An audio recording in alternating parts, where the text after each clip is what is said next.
Good evening. और आज मैं बात करूंगा समाजशास्त्र के ऊपर में। समाजशास्त्र जो विषय है वो काफ़ी महत्वपूर्ण विषय है मेंस पॉइंट ऑफ व्यू से, जो कोई यूपीएससी या बीपीएससी का मेंस देता है उस पॉइंट ऑफ व्यू से। और दूसरा, जो अभी जो टीचर की वैकेंसी आई है और उसमें जो कई लोग हैं जो कुछ मार्क्स से छूट गए हैं, उन्होंने भी रिक्वेस्ट किया था कि कई सारे कोचिंग संस्थान हैं जो ज़्यादा स्टूडेंट्स की डिमांड करते हैं और क्लासेस टाइम से नहीं चलाते, इस कारण से उनकी पढ़ाई प्रॉपर वे में नहीं हो पाई थी। तो वैसे छात्रों के लिए मैंने जो है ये पूरा कोर्स है, इसको डिज़ाइन करके इसको बनाने का निर्णय लिया है कि पूरा कोर्स मैं बनाऊं। तो मैंने खुद जब मेंस दे रहा था मैं सीडीपीओ का, तो मैंने समाजशास्त्र का ये पूरा पैकेज मंगाया था। आप इसको देख रहे होंगे, मैं कोई प्रचार नहीं कर रहा हूँ।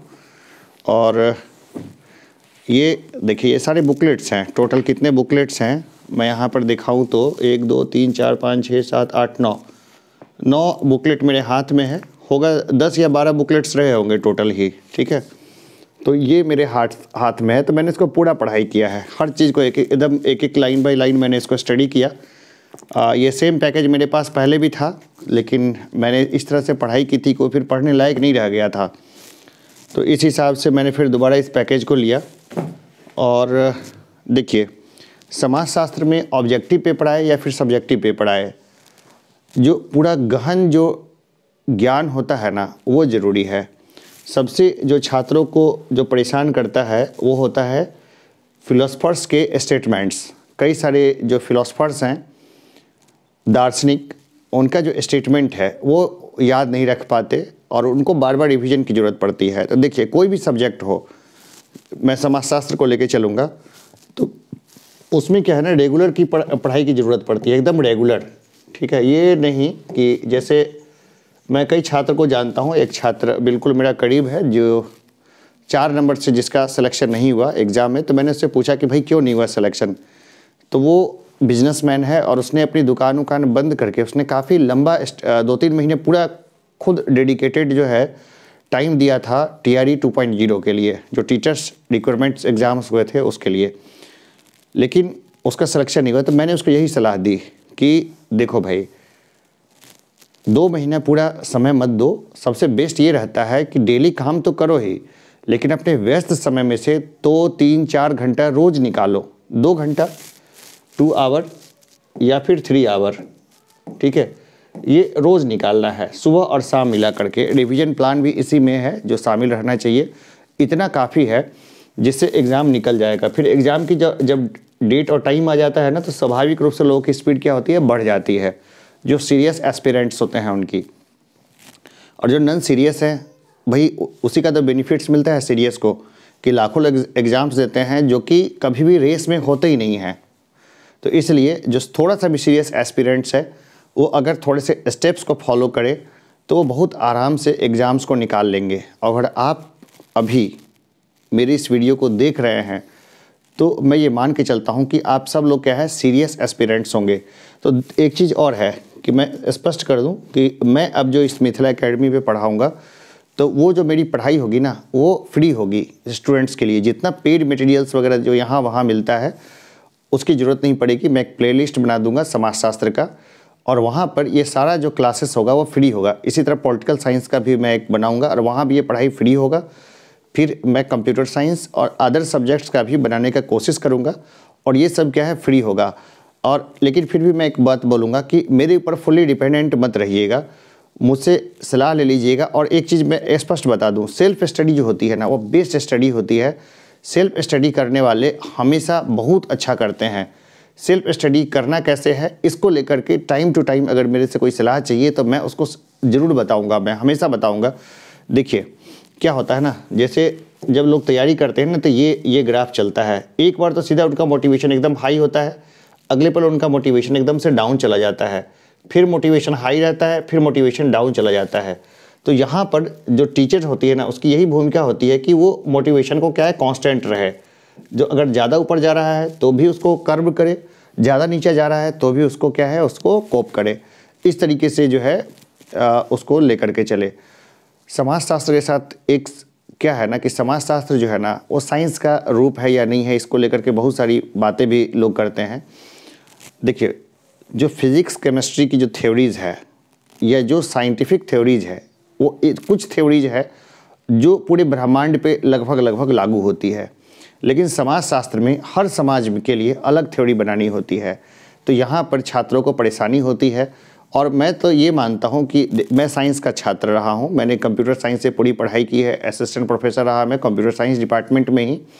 और इसके अलावा मेरा जो खुद का अनुभव करता है कि मैंने तो पूरी समय साइंस ही पढ़ा, फिर बाकी समय मैंने जब सिविल सर्विसेज की तैयारी के लिए आया तो मैंने उस समय ये सोशल साइंस के सब्जेक्ट्स को उठाए। और इस तरीके से अगर आप यहाँ पर मैं दिखा दूँ कि मेरे इस कमरे में क्या है, तो आप हतप्रद हो जाएंगे कि चारों तरफ सिर्फ किताबें ही किताबें बिखरी रहती है। तो मैं कभी भी बहुत सारा स्टडी करता हूँ, फिर कुछ टाइम ही देता हूँ मैं रिकॉर्डिंग को।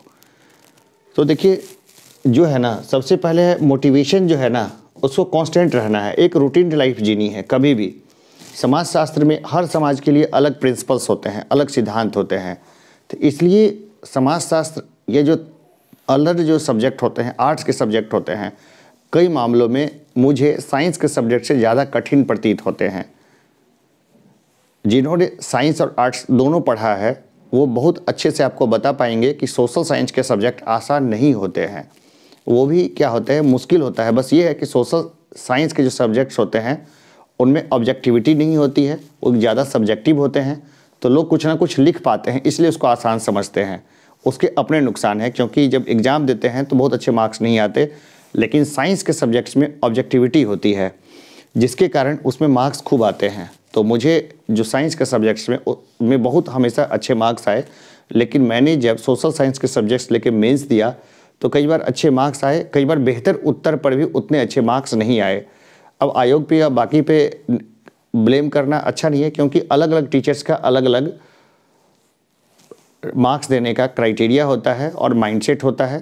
तो इसलिए कई बार लोग लक के बिहार पर भी बड़े पोस्ट पे पहुंच जाते हैं। कई बार लक के अनुसार से भी लोग आईएएस, आईपीएस या एसडीएम, डिप्टी कलेक्टर वगैरह जो भी है वो बन जाते हैं। और कई लोग बहुत अच्छे एस्पिरेंट्स होते हैं, जिनका लक फेवर नहीं करता, वो अधिकारी नहीं बन पाते। तो ये चयन की प्रक्रिया है, उसका एक दोष कह सकते हैं। इसके लिए मैंने एक रेमेडी प्रस्तुत किया था, लेकिन मैं अभी उतना बड़ा आदमी नहीं बना हूँ, तो मेरी उस रेमेडी को कोई सुनेगा नहीं। तो पहले मैं कुछ करूँ, थोड़ा सा जो है औकात बना लूँ, फिर मैं जब अपनी बात बोलूँगा तो शायद लोग उसको सुनेंगे। तो इसलिए मेरी दिली ख्वाहिश है कि मेरे चैनल्स पे जो मटेरियल्स होंगे, जो लगभग फ्री होंगे, लगभग क्या पूरी तरह से फ्री ही होंगे, क्योंकि देखिए कुछ ना कुछ यूट्यूब तो देता ही है ना, जो एडवर्टाइज वगैरह चलता है तो वो उतना काफ़ी है हमारे लिए। बाकी मैं पूरी कोशिश करूँगा कि हर एक कंटेंट जो है ना, सबको इस चैनल पे एकदम बिल्कुल मुफ्त में दूँ, और सारे जो स्टूडेंट्स हैं इससे लाभान्वित हों। और कोई ज़्यादा प्रश्न अगर आए तो मुझे जो है ना व्हाट्सएप कर सकते हैं, मेल कर सकते हैं। ईमेल करना सबसे अच्छा रहता है कि पूरे कंटेंट को मेल करिए। फिर अगर ज़्यादा लोगों का एक ही तरह का मेल होगा तो मैं उसके ऊपर में एक अलग सा जो है वो बना दूंगा, वीडियो बना दूंगा। अब मुझे पैसे के मामले में किसी की पैसे की ज़रूरत नहीं है, क्योंकि कैरियर वाइज क्या है कि मेरा कैरियर ठीक है और पर्याप्त फंड की भी मेरे पास व्यवस्था हो चुकी है, जिसके कारण मैं सिर्फ और सिर्फ जो अपना जो टीचिंग का जो काम है उसको परस्यू कर सकता हूं, जिसमें मेरा मन लगता है। इससे पहले मैंने सॉफ्टवेयर में भी काम किया और बाकी क्षेत्रों में भी, लेकिन मेरा क्या उसमें ज़्यादा मन नहीं लग रहा था।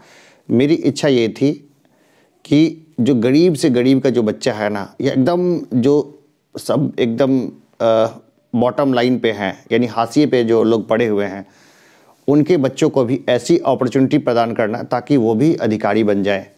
तो मैंने एक पूरी यूनिवर्सिटी बनाई है। मैं कभी उस यूनिवर्सिटी के बारे, JCRC यूनिवर्सिटी है, जो मैंने पूरी मेहनत करके मैं अकेला नहीं था और टीम भी थी, हमने उस पूरी यूनिवर्सिटी को खड़ा किया। लेकिन जब बाद में उस ग्लैमरस यूनिवर्सिटी में और वहाँ पर जब काम करने और वहाँ रहने की बारी आई, तो मुझे ना एक कई बार फील हुआ, और कंपनी में भी काम करते हुए, कि भाई यहाँ तो मैं अमीरों को और अमीर बना रहा हूँ और कुछ तो कर नहीं रहा हूँ। फिर जैसे मैं जिस कैटेगरी से, मैं जिस क्लास से, जहाँ से बिलोंग करता हूँ, वहाँ पे ज़्यादा लोग क्या है गरीब हैं और उनके पास इतनी समझ नहीं है कि वो ज़्यादा खुद को अच्छा कर सकें। इसलिए मुझे लगा कि मुझे उनके साथ मिलकर काम करना चाहिए, और मैं 2 सालों से ग्रामीण साइड में ही काम कर रहा हूँ बहुत ज़्यादा, और आगे भी मेरी इच्छा है कि जो हाशिए पे जो लोग हैं, बच्चे हैं, उनके लिए मैं काम करूँ और बेहतरीन काम करूँ। तो मेरे पास मुझे लगता है कि ठीक-ठाक अनुभव है। अनुभव तो ठीक-ठाक अनुभव है, उनके लिहाज से मैं उनकी समस्याओं को समझ सकता हूँ, उसका सॉल्यूशन कर सकता हूँ, उनको आगे के रास्ते के लिए परस्यू कर सकता हूँ, करियर काउंसलिंग कर सकता हूँ। इस हिसाब से मेरी ये कोशिश रहेगी कि मैं जितने लोग हैं उनको सही रास्ता दिखाऊँ। और जो समाजशास्त्र है वो एक बहुत बेहतरीन विषय है। इसकी मैं पूरी क्लास लूँगा यहाँ पर लाइन बाय लाइन। हो सकता है इसमें टाइम लग जाए, तो जो लोग अभी विद्यार्थी हैं उनके लिए मैं बोलूँगा कि कभी भी पढ़ें ना तो पूरा थॉरली पढ़ें, पूरा सब्जेक्टिव ऑब्जेक्टिव के चक्कर में ना पढ़ें। और ये जो कंटेंट वगैरह है ये सब भी मैं उनको प्रोवाइड करूँगा, जो भी हैं लायक हैं। अभी तो मैं इसको लेकर के हैंडल नहीं कर सकता अपने साथ, ये काफ़ी ज़्यादा बुक मटेरियल है, तो इस कारण से मैं फ़िलहाल तो इसको लेकर के नहीं जा पाऊँगा। लेकिन हाँ, मेरी सलाह रहेगी और बाकी और भी मटेरियल्स होगा वो मैं प्रोवाइड करूँगा, बताता जाऊँगा। किसी भी आपको ना सस्ते ऐप या कोई और क्लासेस के चक्करों में पढ़ने की ज़रूरत ही नहीं है। कोई क्लासेस वाला ये नहीं बताता कि सबसे बेस्ट स्टडी का जो तरीका होता है ना वो सेल्फ स्टडी होता है, क्योंकि उनका बिज़नेस है, उनको अपना बिज़नेस चलाना है। वो कभी भी छात्रों को सही रास्ता नहीं दिखाते। सही रास्ता दिखा देंगे कि ये देखिए ये रास्ते पे आपको टिके रहना है, अच्छे से आपको सफलता मिल जाएगी, तो फिर उनका बिज़नेस कैसे चलेगा? उनको तो बस कुछ पैसे कमाना है। लेकिन मैं इस फेज़ से बहुत पहले निकल चुका हूँ। तो चलिए हम लोग फिर मिलते रहेंगे, बातें करते रहेंगे और अलग-अलग चीज़ों के बारे में फिर रेगुलर वे में नए टॉपिक्स को लेकर के आते रहेंगे। अभी मेरे पास भागदौड़ बहुत ज़्यादा है जिसके कारण मैं रेगुलर में नहीं आ रहा, लेकिन मैं जल्द ही हाजिर होऊंगा और लगभग सारे विषय को मैं कवर करूंगा। कई अच्छे लोग होंगे ना, कोई अच्छे टीचर भी होंगे, तो उसको भी मैं बोलूँगा कि वो आएँ इस मंच के जरिए वो भी बच्चों को पढ़ाएँ। चलिए अभी के लिए इतना ही, धन्यवाद।